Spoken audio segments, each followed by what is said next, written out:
আমাদের বিয়ে হয়েছে ফেব্রুয়ারি 7 তারিখে। আজ পর্যন্ত যারা যারা মানুষের মাইয়ার পিছনে গুড় করে ঘুরে টাকা নষ্ট করছেন, তারা কি করছেন? মানুষের লমনি ফেলাইছেন। হেগুন বেগুন যায় কচু গাছের লগে হাস দেন। আর না হলে জুনিয়র সাকিবের পিস্তল নাই, আছে মাত্র দুকে বুলেট। হাতেও বিয়ে করে দেখাই দিছে। আর আপনারা সবাই বই বই ললিপপ খান। হেরিও আফা শুনলাম হাতের নাকি পিস্তলের আগা নাই। পুলিশেরা কোনা নতুন পিস্তলের আগা একটা টোয়াই আনি ডাক্তার করে দিছে, হাতের রাইডারে শিলে দিছে। এখন পিস্তল কি রেডি হইছে নি? আপনি কি মা হইতে পারবেন নি? জাতি জানতে চাই। এমদিকে ব্যাটকার হইছেন কাই এমইছেন? আমার তো মনে হয় যে আমি হতে পারবো 100%, কারণ ও একদম সুস্থ। তার মানে পিস্তলের বুলেট ঠিক মতো বাইরে হয়। আফা মনে হয় ট্রায়াল দিছে, না হইলে জানে কেমনে। এরপরেও আফা মনের মধ্যে কতদূর খুদুর বুদুর আছে আর কি। পিস্তলটা ডাক্তাররা ঠিক মতো জোড়া দিতে পারলো নাকি, বাচ্চা কাচ্চা হয় নাকি, এই আর কি। আপনি কি বলেন কনসাই? সময় আসলে এটা দেখতে পারবেন, এটা মুখে বলা তো কিছু। এইবার শুনছেন তো ভাইয়েরা, যারা যারা প্রাপ্ত বয়স্ক হয়ে গেছেন এখনো পর্যন্ত বিয়ে করতে পারেন নাই, তারা কষ্ট করে মেয়ে দেখার কোনো প্রয়োজন নাই। একটা তসবি কিনেন আর নামাজের মুসল্লা কিনে যায়, নামাজ পড়েন, কবরে চিন্তা করেন। আর না হলে কচু গাছের লগে যায় হাস দেন। এছাড়া আপনাদের আর কোনো উপায় নাই।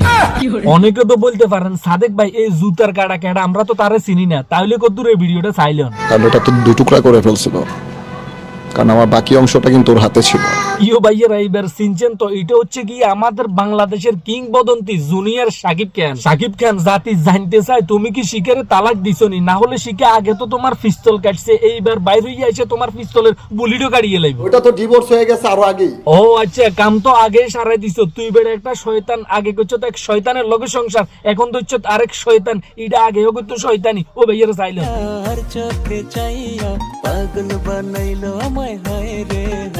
ভাইয়েরা আসল কথা আসেন, এরা হচ্ছে গিয়ে টিকটকার। এদের কাছে আপনারা 5টা 10টা বিয়ে ছাড়া, টুনটুনি কাটা ছাড়া এর চাইতে ভালো কিছু আশা করতে পারেন না। কারণ এরা দুনিয়ার মধ্যে যতদিন বাইসে থাকবে ততদিন আমাদেরকে জ্বালাবে, এবং কি ফেসবুকটা তাদের বাপ দাদার সম্পত্তি হিসেবে মনে করবে। যা মন চায় তাই ফেসবুকের মধ্যে আইসা করবে। অশ্লীলতা, টুনটুনি কাটা, বিয়ে শাদী, তালাক, এইগুলি ছাড়া তাদের কাছে কিচ্ছু নেই। এতদিন পরে বুঝলাম হাতের পিস্তলটা শিখে কেন কাটছিল। ভাই আমার মুখের কথা তো বিশ্বাস হতো না।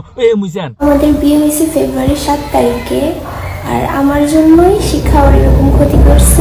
এইবার বিশ্বাস করছেন তো ভাইয়েরা? এইবার আসেন আসল কথায়। শিখা খান আগের স্বামী সারছিল এই জুনিয়র সাকিবের কারণে। শিখা খান তার বাপ দাদার সম্পত্তি বিক্রি করে একটা ক্যামেরা কিনে দিছিল এই সাকিবের, একটা মোটরসাইকেল কিনে দিছিল এই সাকিবের। শিখা খান একটা ছোট বাচ্চা নিয়ে বিয়ে বসে এই সাকিবের কাছে। শেষ পর্যন্ত এই জুনিয়র সাকিব তার বাচ্চাটাকে দর্শন করে দিছে। ওইটাও শিখা খান হাসি মুখে মাইনে নিছিল, কিন্তু শিখা খান এইটা মাইনে নিতে পারে নাই। আমি থাকতেও তুই আরেকটা বিয়ে কেন করলি? অবশেষে শিখা খানেরও কোনো সমস্যা হয় নাই, জুনিয়র সাকিবেরও কোনো সমস্যা হয় নাই। শেষ পর্যন্ত সব দোষ হইল গিয়ে ওই পিস্তলের। জুনিয়র সাকিব তোর দিদি কোথার গজা পড়তো, তোর দিদি আসমানটা ভাঙ্গি হইতো। ইরে তুই চোখে দনকার দেয়াস কেমনে? ইরে তুই শরম লাগে না রে? ইরে বেজ্জিচ্ছে, ইরে বেশরম।